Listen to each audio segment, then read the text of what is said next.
ក្រសួងអប់រំយុវជននិងកីឡាបានរៀបចំទិវាអាស៊ាន Sport Day ឆ្នាំ2026ក្រោមប្រធានបទកីឡាបរិយាបន្នដើម្បីសុខដុមរមនានៅក្នុងសង្គមក្នុងខេត្តកំពង់ធំក្រសួងអប់រំយុវជននិងកីឡាបានរៀបចំទិវាកីឡាអាស៊ាន Sport Day ឆ្នាំ2026ក្រោមប្រធានបទកីឡាបរិយាបន្នដើម្បីសុខដុមរមនានៅក្នុងសង្គមនៅតាមដងស្ទឹងសែនដែលជាទឹកដីដ៏ស្រស់បំព្រងនៃខេត្តកំពង់ធំនាថ្ងៃទី1ខែសីហាឆ្នាំ2026ក្រោមវត្តមានឯកឧត្តមកែប៊ុនខៀងរដ្ឋលេខាធិការក្រសួងអប់រំយុវជននិងកីឡាតំណាងដល់ខ្ពង់ខ្ពស់ឯកឧត្តមបណ្ឌិតសភាចាហងជួនណារុនឧបនាយករដ្ឋមន្ត្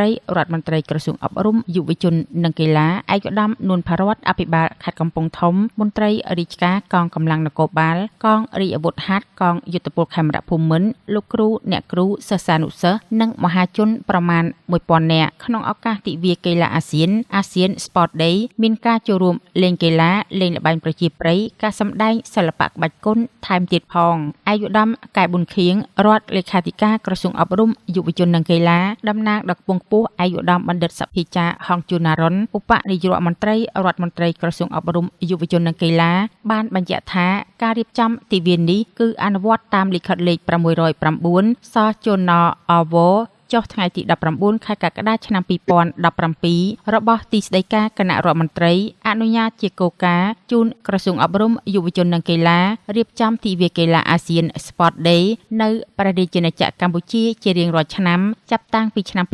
2017មកក្នុងគោលបំណងរំលឹកដល់ថ្ងៃបង្កើតសហគមន៍អាស៊ាននាថ្ងៃទី8ខែសីហាឆ្នាំ1967និងការលើកកម្ពស់សកម្មភាពកីឡារបស់សហគមន៍អាស៊ាននិងដើម្បីបំផុសផ្សព្វផ្សាយឲ្យប្រជាជននៃបណ្ដាប្រទេសសមាជិកចូលរួមលើកកម្ពស់របៀបរស់នៅរបស់ប្រជាជនប្រកបដោយសុខដុមរមណីយកម្មមានសុខភាពល្អលើកកម្ពស់អត្តសញ្ញាណជាតិអភិរក្សនិងអភិវឌ្ឍវិស័យកីឡាប្រពៃណីល្បែងប្រជាប្រិយនៅក្នុងតំបន់និងនៅលើពិភពលោកដើម្បីរួមចំណែកអភិវឌ្ឍសង្គមជាតិក្នុងឱកាសទិវាកីឡាអាស៊ាន Sport Day ឯកឧត្តមសូមអំពាវនាវដល់បងប្អូនប្រជាពលរដ្ឋជាពិសេសយុវជនកុមារមន្ត្រីរាជការកងកម្លាំងនិងគ្រប់ស្ថាប័នទាំងអស់ចូលរួមហាត់ប្រាណនិងលេងកីឡាឲ្យបានទៀងទាត់ដើម្បីលើកកម្ពស់សុខភាពបង្ការជំងឺកសាងគ្រួសាររឹងមាំនិងសង្គមដែលមានសុខដុមរមនាសូមរួមគ្នាធ្វើឲ្យពាក្យស្លោកប្រជាជនម្នាក់លេងកីឡា